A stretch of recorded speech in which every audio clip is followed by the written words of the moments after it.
our young people are going to open up their toolbox, their little life's toolbox, and they're going to reach in and grab the tool that they think best allows them to unlock the opportunity in the moment.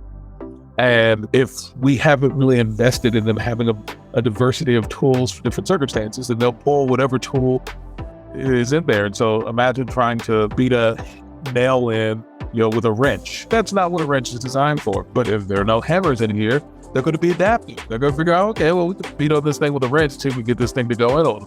And I think that's a beautiful thing because it highlights that by adult behavior changes, I need to help them figure out, what a hammer looks like and how to use it. Hello, and welcome to the Conspiracy of Goodness podcast, where you'll hear conversations that generate one aha moment after another for you. There is an enormous wave of goodness and progress well underway in the world. Despite the negative noise, there is something we call a conspiracy of goodness happening right now that we just can't hear because of all the doom and gloom that's rising to the top of the internet. But in this wave of goodness and progress, we are finding a whole group of innovators and thought leaders who are making the world a better place every day. They're tackling some of the world's most challenging problems, and they're winning. And we really think that we need to know what they see, how they get around obstacles, how they perceive possibility and opportunity. And today we're going to talk to a thought leader who I am so excited to get to know better. I spent some time on a pre-call with AJ Crabill, and I got to tell you, he's an education leader in education reform. He helps school boards and school leadership make fundamental change so that we can start creating an education system that gives children what they need. He is a master of a way of being in the world that protects everyone's dignity and yet challenges us to change. I am so happy to have run into AJ's work because not only is he talking about a topic that we all need to be concerned about, he's talking about it in such a fresh way about possibility, education, of course, but he also has this way of making us all feel like things are possible, that we can do hard things, have hard conversations, protect each other's dignity, not ratchet up the drama, and still get fundamental change done. AJ has an amazing life story where he started in the Kansas City foster children's setting. And out of that, went to the University of Kansas and became a business leader and then devoted himself to helping education get to a point where it meets the needs of our modern society and all children. So I'm sure there's a lot more to say about your work, AJ, but welcome, AJ Crabill. Thank you so much for having me, Lynda. So AJ, we had this expansive conversation the other day, and one of the things that you say a lot, I understand, on the road, because AJ does a ton of public speaking. He says student outcomes don't change until adult behaviors change. Yeah. This is at the core of the whole problem and probably the solution, right? Yeah, no doubt. I mean, the intention behind that is to just really be a constant source of challenge. It's a commitment between us in the education world and the students we serve that whenever little AJ, in our classroom isn't yet where he needs to be, that I'm going to constantly look inward to identify what is it that I can change about my adult behavior. That it's not a ignoring of externalities. It's not this blind, hopeful optimism that other external circumstances don't exist, things that are happening in the family and the community, and that all of that is irrelevant. But it is to suggest that in the face of whatever little AJ is encountering his daily lived experience, that I still have agency in my behavior, that I still have agency in how I show up in his life, and that I'm going to be willing, out of a commitment of what's possible for little AJ, to make whatever changes I need to make to try to calibrate for what is it that he needs in this moment. And so that's what it's about. It's this intentional commitment of where do I choose to stand as a person committed to what's possible for our students. And so it's challenging because often what happens is we want to point to, well, what about all these other things that are going on and these other things that prevent and that block little AJ from getting where we want him to be? Well, what about all those things? I'm not suggesting they don't exist. I am suggesting that they will continue to exist, and that my commitment isn't, I'll educate little AJ once everything else in his orbit is perfect. It said, I will constantly work to perfect my responses to the realities that he's facing. And this is one of the things that you said to me, which I plan to be way down lower in the interview, but we might as well dive right into it right now. You have this great way of talking about how I think you have a wonderful way of saying maladaptive behavior is actually adaptive. It's adaptive. Let's focus on the adaptive part, no doubt. Okay, so I got goosebumps. I have thought of that sentence so many times in the last 2 weeks when dealing with my brother, when dealing with somebody who was horrifying in a mall setting, in a line in the mall. I thought, wow, maladaptive behavior is actually adaptive. Yeah, no. When you think about what you see someone doing through that lens, you may be able to eke yourself over to think about what they're going through. So talk to us about the sentence, maladaptive behavior is actually adaptive. That's a question of what are they adapting to? But part of what I'm joyful about is when I see young people trying to figure out how to be successful in the world, that they haven't given up. Whether I think there'll be authentically cause for, and we certainly forgive them for having totally given up. You said, you know what, there's nothing that can happen here, and so I'm just going to lay down and just, let oblivion take me. But that's not where I see these young folks go. I see them trying to figure out, in the context of what I'm confronting, with the wisdom and the experience available to me right now, like, what is it that I can possibly do that can advance what I'm trying to create and who I'm trying to be in this world, and sometimes just basic level survival. But I think that's something to be tapped into. That is a cherished gift that we ought to be lifting up and praising, and trying to figure out how can we cultivate this willingness to adapt and to try to modify and to try to figure out how to make the best of challenging circumstances. And so when I look at the behaviors of our young people, that's the lens that I'm generally observing them from, is when I see, so for example, if a young person decides to join a gang, I never go to the place of, I bet this person woke up one day and said, how can I be involved in a dangerous circumstance that may lead to violence? Like, I don't think that's how any of our students wake up. I think instead they wake up, I want to experience a sense of belonging.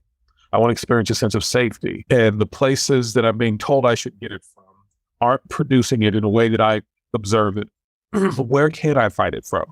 Where can I get that? Okay, so this person over here is promising that to me. And then the wisdom available and the experience available to a 10-year-old, that might make perfect sense. What that means to me is, what could we be doing to create the context of belonging and safety in a child's life, such that the options available to them for getting those needs met don't come down to this guy down the street who's making promises, and that I don't really recognize their predation. It's so true. When you gave me, I knew you were onto something when you said that sentence to me. Maladaptive behaviors are actually adaptive. But when you lay it right at the feet of what's going on in our neighborhoods or what we see on the news, and you say, this behavior is actually adaptive, and it comes back to safety and belonging, then it's so easy to understand. The benefit of that is that it gives me some insights into what's the next step, because that's what I want us to constantly, as an entire society, be engaged in, is, okay, what is true for our students right now? Where do I want them to be? And what's the next step? We don't have to hit the home run. It doesn't have to be a grand slam. We don't have to solve it all at once. Just, we need to identify what is the next step, and then the next step, and the next problem will present itself, and we'll find the next step for that. And if we're willing to pursue the chain of events that unfurl for us in the lives of our children, and we're willing to find the next step and the next step and the next step, then at the end of that effort is the possibility that we want, for our young people, that they can live choice-filled lives that allow them to be a contribution to themselves and their families, and a contribution to us as a large society. And your message resonates with something. I have a guest. We're going to put this in the show notes, so don't worry. We spoke with a guest from London who started a group in London that takes folks who have been radicalized to these Islamic groups that, for instance, blew up the double-decker bus 4 or 5 years ago in London. And she has an experience of being radicalized herself and getting herself out. But she talks about exactly the same thing, AJ, is that these groups are offering kids safety and a sense of belonging. Yeah. And so the group that she started also does that, but in spades, in magnificent beauty, so that if a kid has a choice between this group over here that may bomb a bus and hurt others, they've got another choice. Well, and that the point that you just made there is exactly it. When I'm working with students in our school systems who may have made some choices that we didn't want them to make, that the rest of us look at and say, this choice is not optimal for you. It's not helping you live the life that you want. But what I really want us as adults to deconstruct is, what is the context in which that choice was made? What options did they experience in the moment? Because it's not actually about what options are legitimately available. It's about what options are they really experiencing in the moment? What options are they really present to? So if there are 10 options, but I'm only looking this direction and there's one here, and there happens to be 9 behind me, all I need to do is turn around and I would see them. But if I don't know to turn around, or if somebody hasn't taken those options from behind me and placed them in front of me, I'm not really experiencing those as options in the moment. And so really a lot of our work is, how can we create experience of here are the options available? And so to your other guest point, really having people understand that, yes, you could go that way, you could go this way. Which of these is going to really get you to where you want to be? Which of these really honors who you're trying to be? And in my experience, when students are fully present to here are a series of different options and they have the tools to take advantage of those options, then my experience is young people do an amazing job of picking the option that is really best suited, of the options that they recognize and that they have the tools to take advantage of. My experience is they do an amazing job of picking the ones that's great for them and that we would want for them.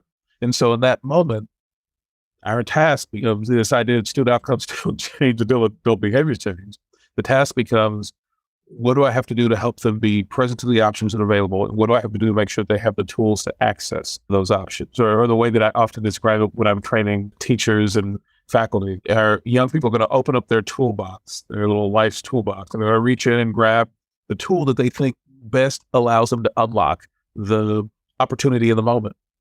And if we haven't really invested in them having a diversity of tools for different circumstances, then they'll pull whatever tool is in there. And so imagine trying to beat a nail in, with a wrench. Like, that's not what a wrench is designed for. But if there are no hammers in here, they're going to be adaptive. They're going to figure out, okay, well, we can beat on this thing with a wrench, see if we can get this thing to go in a little bit. And I think that's a beautiful thing because it highlights that my adult behavior changes. I need to help them figure out, what a hammer looks like and how to use it. This is so quintessential to many of the efforts to improve the lives of kids that aren't finding what they need to be their best selves, right? That a lot of our efforts are well intending, but you point to the fact that we've got to get across this chasm from saying it's about better student outcomes, but then putting our efforts on sports equipment or after-school programs or whatever that's not actually going to focus on getting better student outcomes right out of the starting block. Talk to us about this. Here's what we say, and here's what we do problem.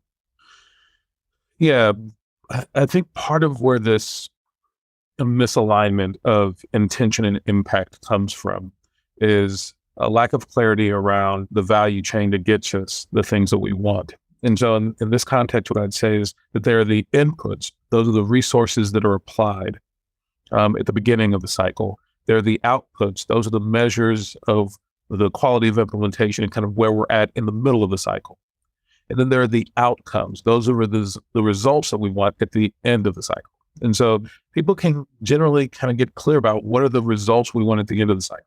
But then there winds up being this misalignment with the inputs and the outputs. Instead of staying focused on what's the outcome that we want, people get really fired up about what is the input that we think makes the most sense. And now let's just do a lot of that input. But in reality, if you really wanted to accomplish the thing that you say is important, you'd actually start from here, and then you'd work your way back and say, okay, so what output metrics would help us get that?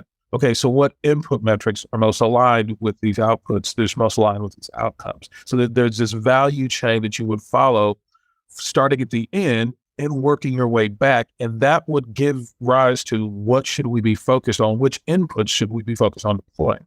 But often what happens is people think, here's the outcome we want over here, and here's the inputs that I know about. Well, I happen to know about this book, I happen to know about this program, I happen to know about this curriculum, or I happen to have an affinity for this particular input. And so let's do that with the belief that if I just do this input that I like and that I'm familiar with and it's comfortable for me, it obviously will give rise to this outcome that we say we want. That is absolutely almost never going to work out.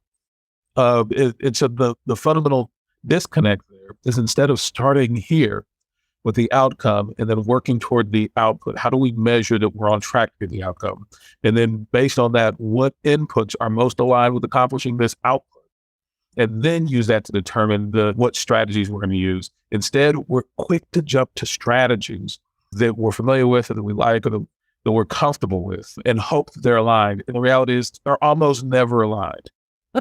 Okay, so I'm going to get real about this. This is at the heart of what we read about in the newspaper on school board fighting, right? Like, right? It's never about the outcomes. It's always about the inputs. Yes. It's always about the inputs. I defy you to find one of these fights that blew up where they were debating, well, what is it that we want our students to know and be able to do at the end of, no, that was not what the debate was around. The debate was around, well, I think we should use this strategy, or I think we should use that strategy. And nowhere in the conversation, I'm almost certain if you go back and look, was there, okay, here's the result we're trying to get. Here are the metrics in the middle that tell us that we're getting closer. And here are the things that have the most evidence of being able to accomplish these metrics.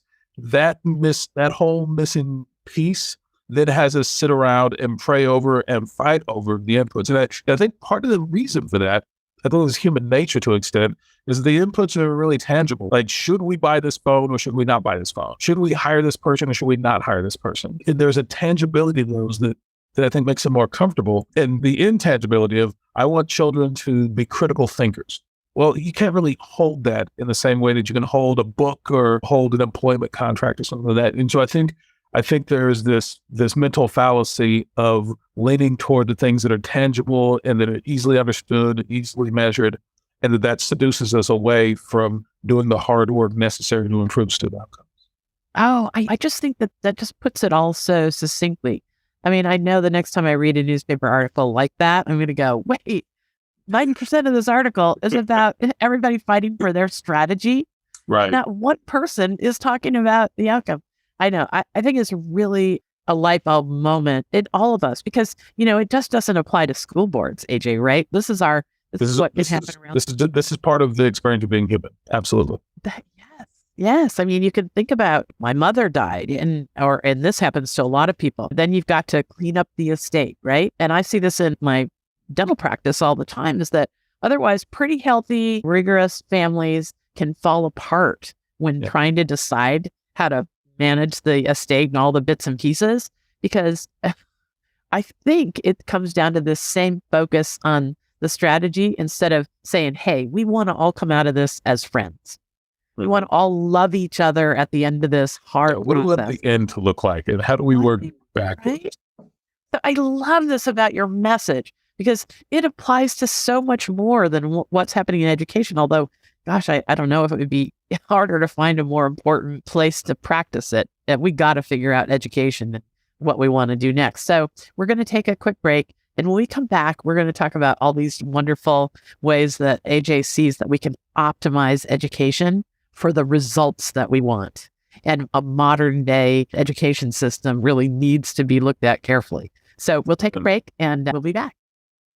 Hi, Dr. Lynda here. Many of you know that the mothership website of this podcast is called the Goodness Exchange. And there you can find articles, a video library, podcasts, and content collections that point to what's right with the world. You can visit every day and you'll find the antidote to all the negative noise out there in the world. Okay, that solves the problem in our personal lives. We can choose what to give our attention to every morning and end our day with something positive. But what about our work environments? We need to feel supported and come alive in those cultures. But that's becoming harder and harder when most of us go to virtual work. And many of us who are working with others still never have shared positive experiences with our colleagues. By definition, culture comes from shared experience. So employees find it harder and harder every day to create an environment that attracts and retains other great people. Well, enter the Goodness Exchange and our extraordinary content, which celebrates an enormous wave of goodness and progress well underway in the world that almost no one knows enough about yet. My team and I at the Goodness Exchange are making certain that employees of optimistic, values-driven companies have instant access to the positive news out there today, because science is telling us that it's time to start celebrating what's right with the world. And here's the thing, there are so many positive stories out there about astounding solutions to some of our world's biggest problems, about wonders and leaps in human potential. But most are going completely uncelebrated. Your culture can change that and can be changed by a new focus on goodness and progress. In fact, with all that negative noise out there, your work culture can be infused by a sense of flourishing. People can be sharing ideas and swapping stories of wonderful, ingenious solutions around the water cooler again. With instant access to good news, employees can stay on their feet and take turns being the one who makes opportunity a setback. People who use the Goodness Exchange every day have a spring in their step. They radiate joy and confidence and creativity because they know a far more complete picture of what's going on in the world.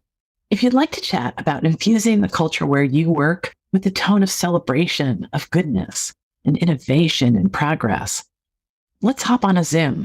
You can introduce us to your HR director or your chief of culture. You know, if used consistently, our content can give companies a way to turn something aspirational, like positivity, into a concrete way of being. Thanks. Talk to us at the Goodness Exchange about change and flourishing where you work. Okay, we're back with AJ Crabill.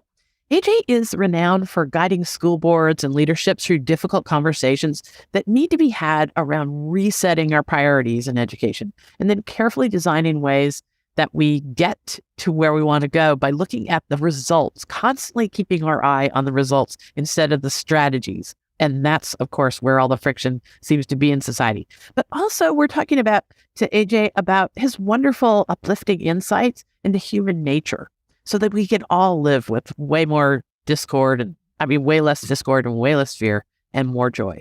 So thank you for joining us today, AJ Crabill. Glad to be. Okay. So one of the things that you said that I thought was really, really important is our willingness to move away from, it seems like we're always investing in honoring our ancestors instead of investing in our children's futures. We've got to tease apart that too, you know?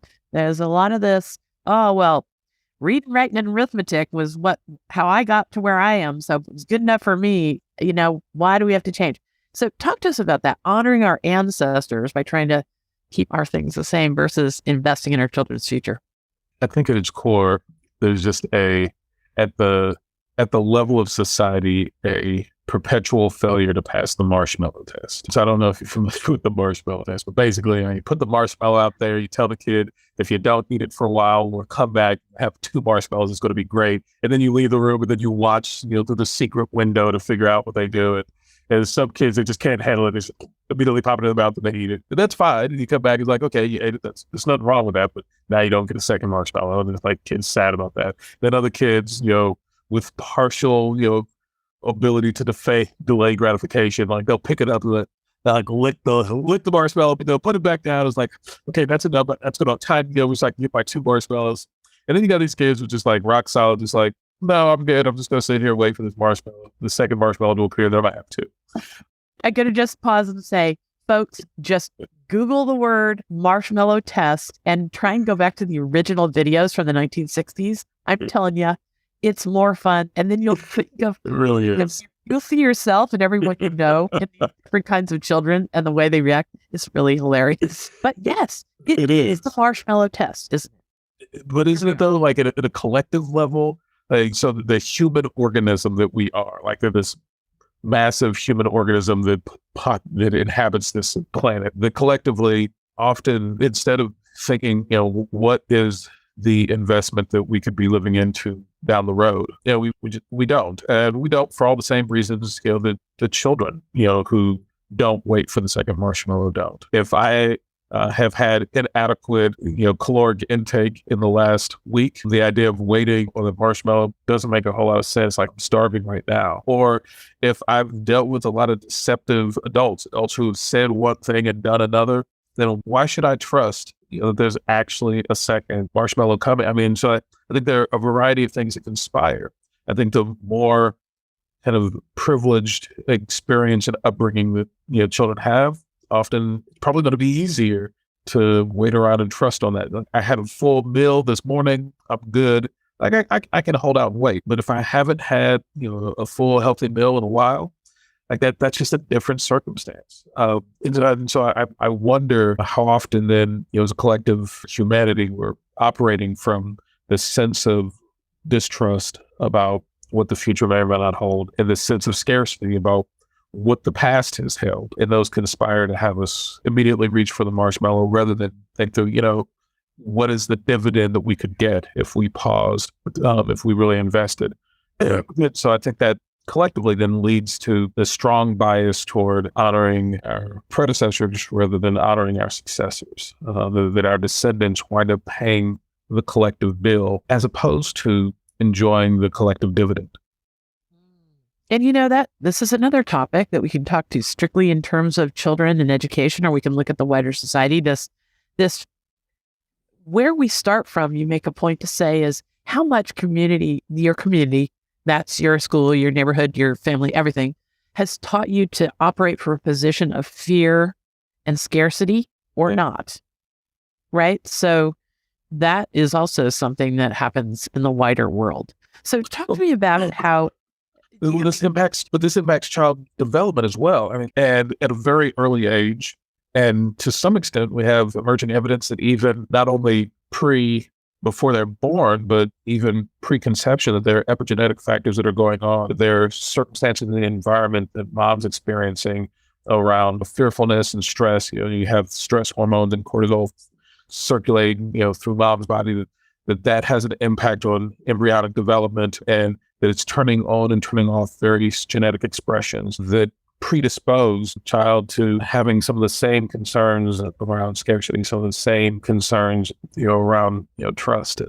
That even things of that nature can then be passed on epigenetically, transmitted from mother to child. And so it shouldn't then particularly be all that surprising that when we've had a child who's experienced, this kind of ongoing persistent state of scarcity, they show up in kindergarten, and then we're like, hey, well, now you should fully trust that we are here to serve your interest and that it's all going to be okay because that matches the entirety of your experience that you've had during your lifetime. Well, no, it doesn't at all. And so the challenge that creates is then we have children showing up in our classrooms and schools, and they're not really in an optimal space for learning. And it falls to the schools that it winds up falling on us. That we've got to figure out how do we help little AJ transition from kind of what their lived experience may have been into a place of willingness and readiness to learn and to be part of the learning community. And that is not I realize that the way I've described it may not make this clear, but that actually cuts across kind of all racial, all economic, all race barriers. Like, whether children grow up with an experience of scarcity or not isn't merely a matter of affluence. And so that's the challenge that, schools, it becomes that we inherit, to accept all children who come through the door, because that's the promise of public education, and then to try to figure out, meet them where they're at, and how can we calibrate what we're offering in the schoolhouse to match whatever their lived experience has been and help bring them into the fullness of what's possible for themselves. Okay, so there are two ways we could go with this. I'll try to choose one. So one of the things, so the study that I think you're talking about, I want to tell people, if they're curious, there are studies from that indicate that people who went through the Great Potato Famine in Ireland, that 2 and 3 generations later, they're still carrying some DNA changes from their ancestors. So, you go through deep scarcity and fear and all that stuff, and we as a society are going to have to work harder to make sure everyone, even there with the genetic propensities, have a chance at living great lives of impact and a life well lived. But then we got back to, so one direction we could go, which we will, is this wonderful topic that you like to talk about, the survival priority versus the expression. Like, I love this concept. I know it applies to most of the young people I've ever been in contact with through my dental practice, but just my own kids, everyone's kids, you see this in small children. It's survival or it's expression. And the way to release the best in human beings is definitely to make sure they operate from a sense of expression. Talk to us about that. Well, certainly I feel inspired to try to figure out how, on a global scale, how can we have the highest percentage of the human population step above the survival priority and into a space where I'm no longer living with the experience of every single day is a struggle simply to survive. And now I'm living with the experience of I have an opportunity to express and be the most powerful version of myself. But it does come down to what am I experiencing in the moment? Do I experience that the only thing I can focus on right now is survival in my context, whether it's socially, whether that's physiological or not, or am I in a place where I feel enough safety and enough kind of grounded in my own being that in the context of whatever is put in front of me, that I still am able to make the choice to be focused on creation rather than merely on survival. The challenge is so much of our society, even in the United States, where we're surrounded by an unending bounty of wealth, that there are so many of our children who seem to be in this place that I recall that I feel I'm all too familiar with, where there are moments in life where I was clearly driven by a survival priority, where trying to create what is possible a week out, 2 weeks out, a month out, a year out it's just too far. It's too far away. And that survival in the moment, and whether physiological survival or just social survival, like that is all I could be focused on. In the context of that, my view of what are all the options available to me becomes so constrained that then, even though there are some really amazing options around me, I don't experience them. I certainly can't apply the toolset that I have to try to tap into them.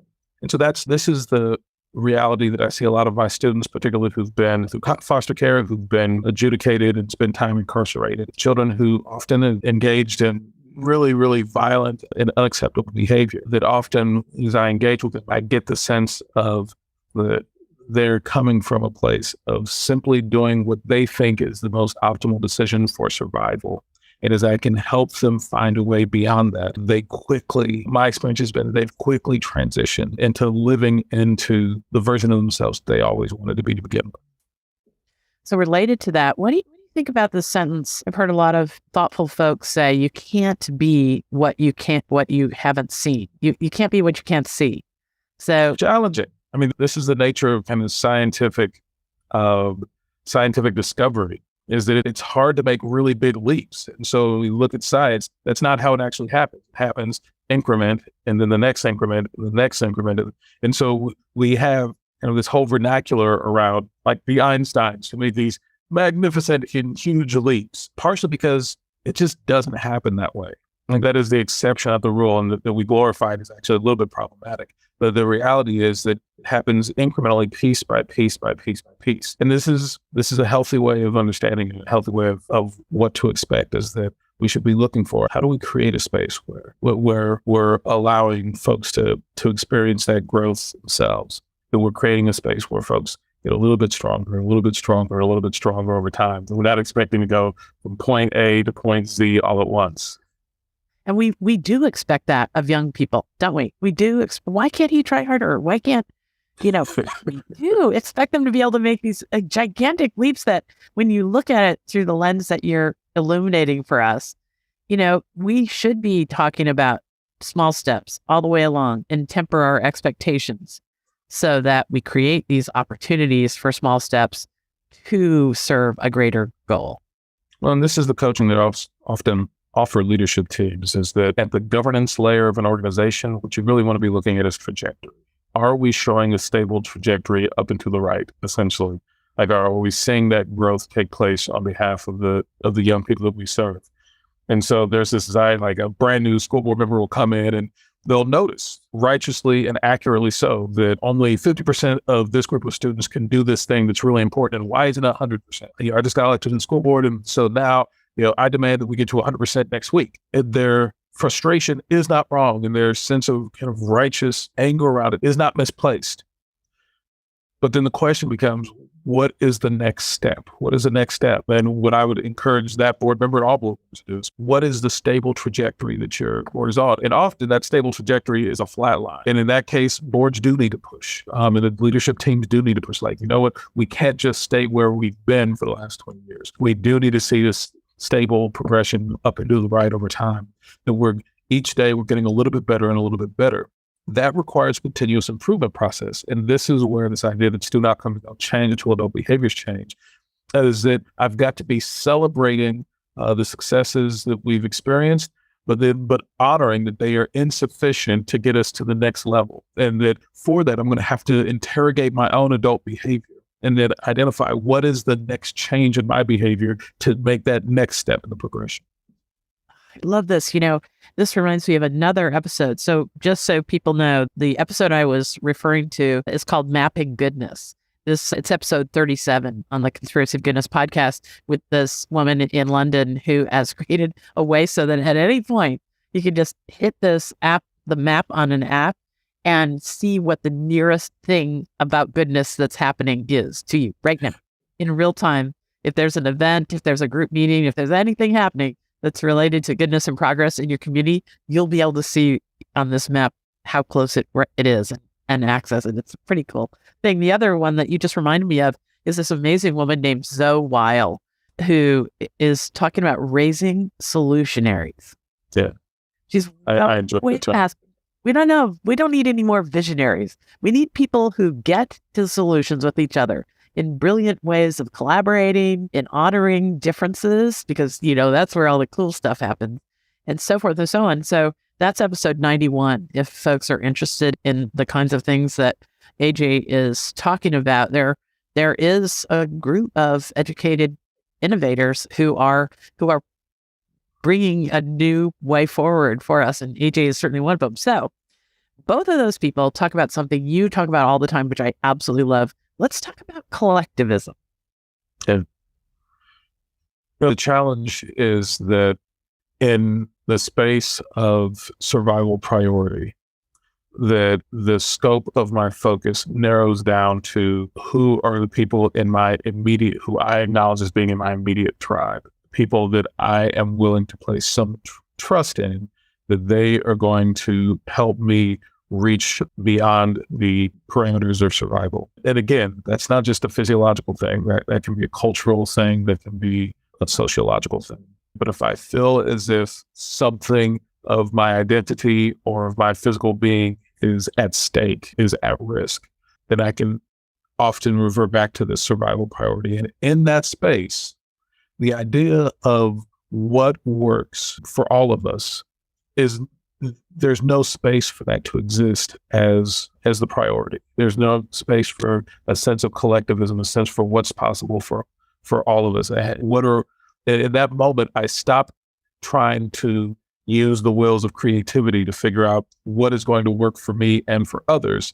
And the creativity is deeply invested in what is going to work for me and for my tribal unit right here, right now. And I think that's a critical part of this, is that it actually doesn't have to be that constrained, that we are creative enough and powerful enough in our being that if we really apply the creativity, often there is a solution that is both going to work for me in my immediate orbit and work for us collectively. But in certain contexts, I'm simply not even, it's not that I don't even see that, it's not that I'm not even looking for that. And so this idea of collectivism is, when am I fully making myself available to deploy the creativity that I have access to look at solutions that aren't just what addresses my immediate near-term needs for myself and those in my orbit, But what are solutions that both do that and that create a context that works for the rest of us? And that sense of collectivism, I think, is a powerful benefit that when public education is working really, really well, we inspire more of that, and we really cause an uplift in our society. And when public education is not thriving, when it's not at its potential, I think a natural consequence of that is a decline in collectivism. Yeah. And, collectivism is another word I think that we're using more often than collectivism is greater good. So is what I hear you saying is that it's pretty darn hard to think about the greater good when you're just simply terrified or starving or, I think of this person we interviewed for the podcast early on who was there around the time of the great earthquake in Haiti 6 or 7 years ago. And he told this great story of how people always blame the deforestation in Haiti for the mudslides and a lot of the death and destruction. Like, why do they cut down all the trees? And he was saying, like, this poor mother just wants to give her 2 kids 2 cups of safe drinking water today. Need some firewood. This day. Right. So she cuts down the tree that's only the size of your thumb because she's just got to get 2 cups of safe water. And the greater good, or like you were saying, worry about tomorrow is not on the radar screen when you're starving or when you're in that survival mode. So, but the cool thing about collectivism is that we can create it. We can, in our schools, like that's what you're talking about, right? If we really looked at the power and the possibility in education, I mean, our children are spending 8, 10, sometimes 12 hours a day in a system. Isn't it all just sitting there waiting for us to think a little bit harder and imagine more about what's possible? As we close here, what do you really wish people knew? As we all can influence the young people in our neighborhoods or our school districts, or if we are education leaders, school board members, or just connecting with our local schools in some way, what do you really wish people knew? Is there something where you're just going, oh, I really, really wish people knew this, and then we could move on?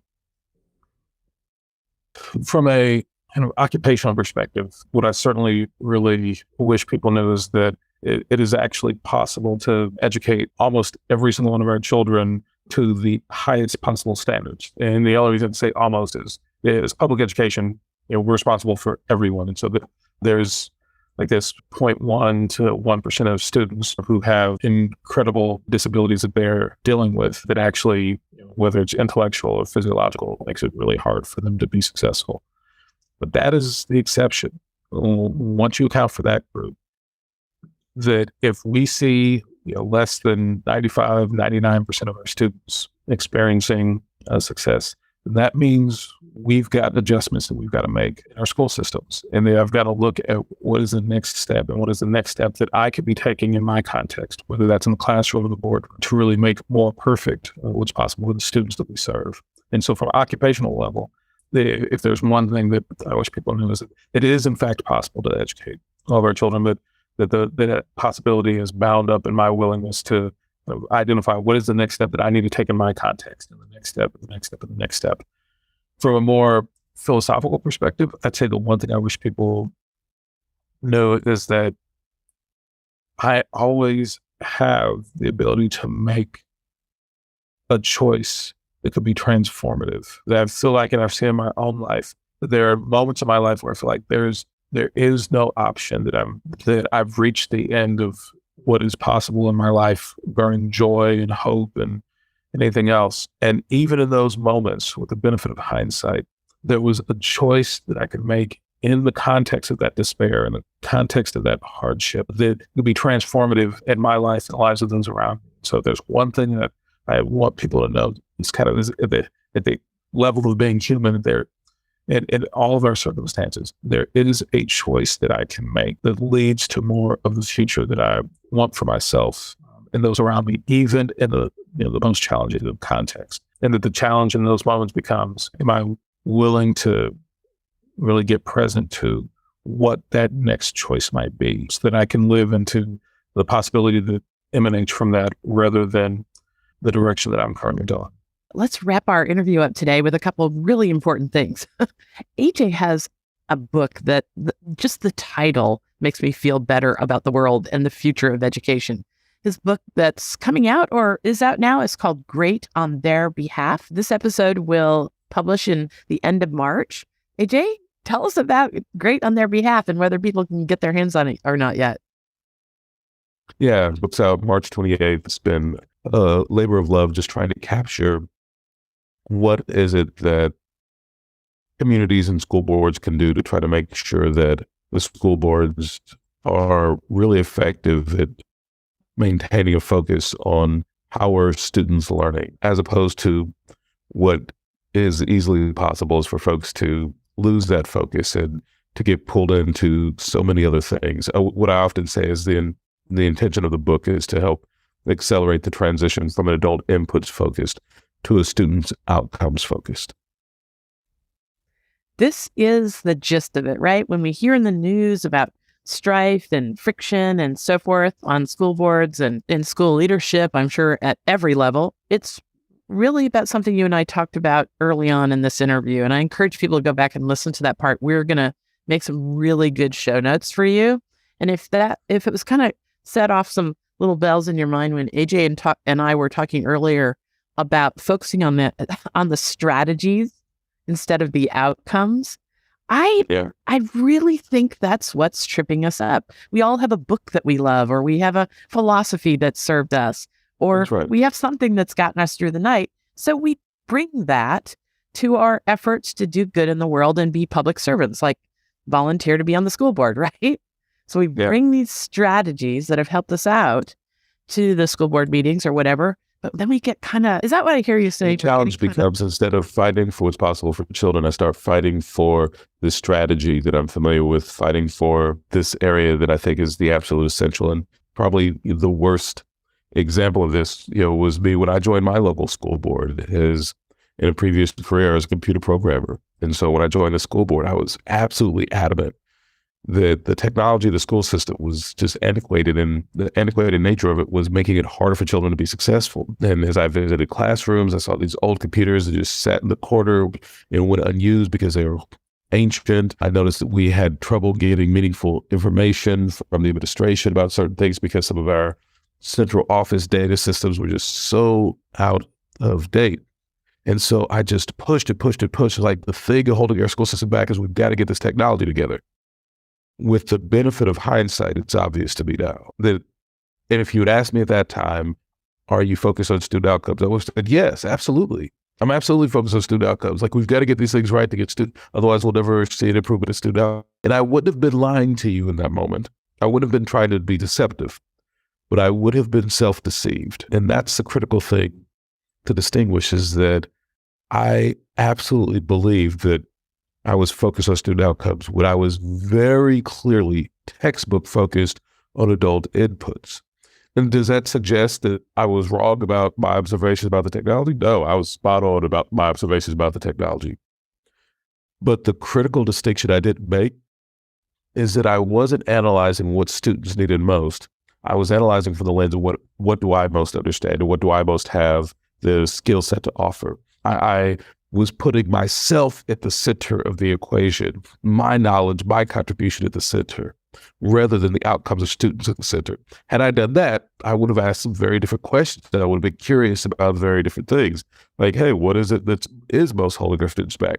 And I probably would have come up with something around the earliness of us getting them literacy instruction available, and it's the quality of instruction they're experiencing and the quantity of instruction they're experiencing, and things of that nature probably would have been in the top 5. Technology would have made the list. It probably would have been somewhere around 27 or 28 on the list. I was treating it as if it was number 1 on the list, not because I was focused on student outcomes, because I was focused on adult inputs. And worse than that, not just focused on adult inputs, focused on the adult inputs that I had the most familiarity with. And in that moment, my behavior unintentionally was absolutely harmful to children.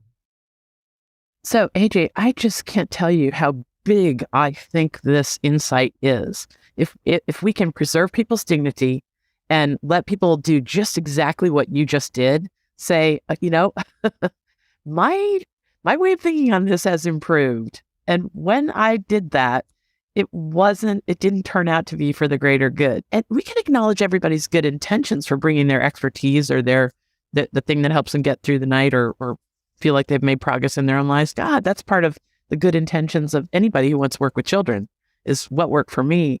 But I just want to point out how dramatically different you're just saying, focus on the outcomes. My idea would have been number 27 if I just focused on what was good for the outcomes we can all agree on. Yeah. No, it's a challenging thing because obviously we want to be of service. We want to be part of lifting up what's possible for children. We want to be a part of that solution. And so the easiest, most natural thing to do is to reach out for the thing that I understand the most. This isn't done out of malice. It really is done out of love. But what it suggests is that while education is a business of love, that we have to show up as our most loving selves as we serve children. That love is not enough. That it has to be partnered with a certain amount of expertise and a rigorous willingness to put the interest and the needs and the concerns of children ahead of even my own insights and my own areas of expertise. I mean, imagine the school board where we have attorneys who join and they insist, well, the number one, if we just get these contracts right, that everything, the children will better understand. And then, we get the plumber who joins the board as well. If we would just get the infrastructure of our school buildings right, then everything will be better for our children. And then, the doctor joins the board. Well, if we just, kids had better, ear, throat, nose, screenings, then everything would be better. And what you have is folks just try to bring the best version of themselves to be of service to children. And unfortunately, that actually more often than not leads us away from being of service, away from a focus on student outcomes rather than toward it. So, okay, let's say we were able to make that shift and preserve everybody's dignity. And is that what you do? Do you go and facilitate school boards to tell us what you actually do? You go and as I understand it, you facilitate school boards that in their hearts want to make a transition that's good for everybody. And that's it. It's a conversation. I just show up, I ask a few questions and invite folks to reflect on their own adult choices and adult behaviors. And what I find overwhelmingly is school board members across the country that, when really invited to reflect on these things, often see the exact same things that I saw. That I just wish that I had seen it sooner, or someone had pointed out sooner. And a large part of the point of the book and the conversations my team and I lead is to really just give board members a fighting chance at living out their intentions, which involves first just getting clear about the extent to which the focus is on adult inputs rather than student outcomes. That's lovely. Now, is this book great on their behalf, aimed at just people that are school board members, teachers, parents? Who's going to enjoy this book? Anyone who is really interested in advocating for students, but at the level of the school system, not just at the level of their school, this book is for you. So whether it's parents, teachers, community leaders, or school board members, if folks are seeing things play out at the level of the school system as a whole, rather than just their school as an individual, their kid's classroom as an individual, if it's at the level of the system as a whole that people are curious about, how does that work and how can we really drive what's possible for children at the system level, this book is really targeted to that person. Okay, thank you so much for that. So where can people reach you? I found you because have you been in Vermont at some point? I'm in Northern Vermont. Yes, that's right. Yeah, that's and right. I found someone on LinkedIn. I just put the word out there and I immediately found someone on LinkedIn who you had helped their school board. Mm-hmm.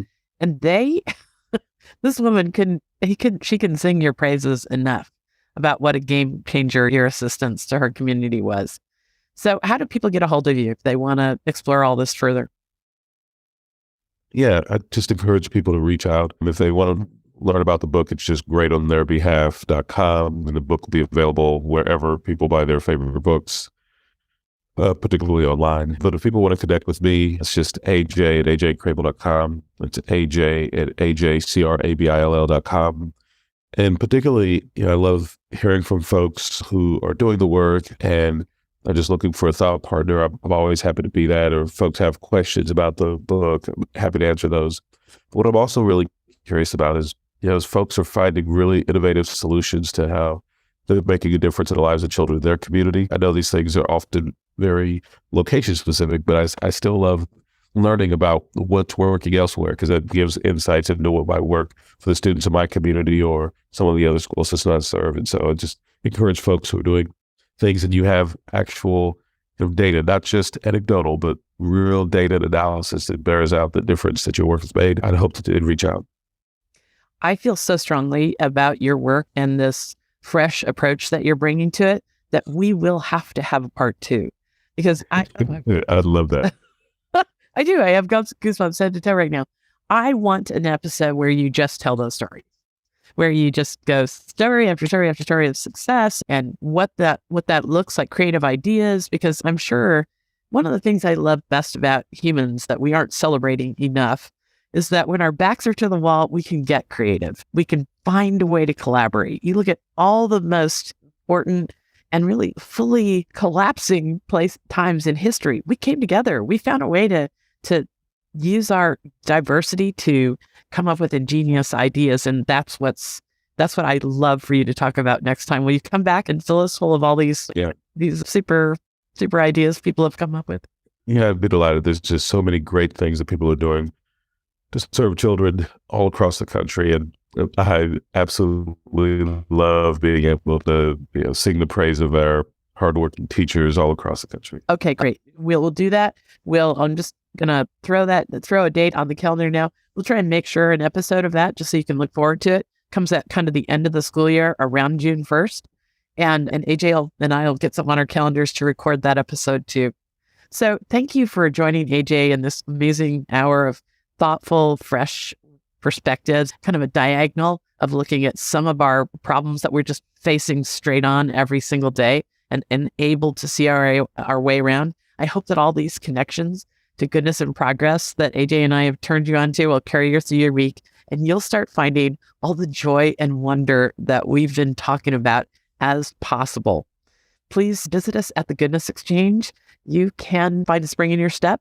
And with as little as about 4 minutes of positive news, it makes you, there's science to this, 18 to 32% more productive and happy in your life. So join us at the Goodness Exchange, because there's a lot of folks just like AJ there that we're shining a light on. Thanks, AJ. Thank you so much. It's great to get to spend time with you. All right. Have a great day, everybody.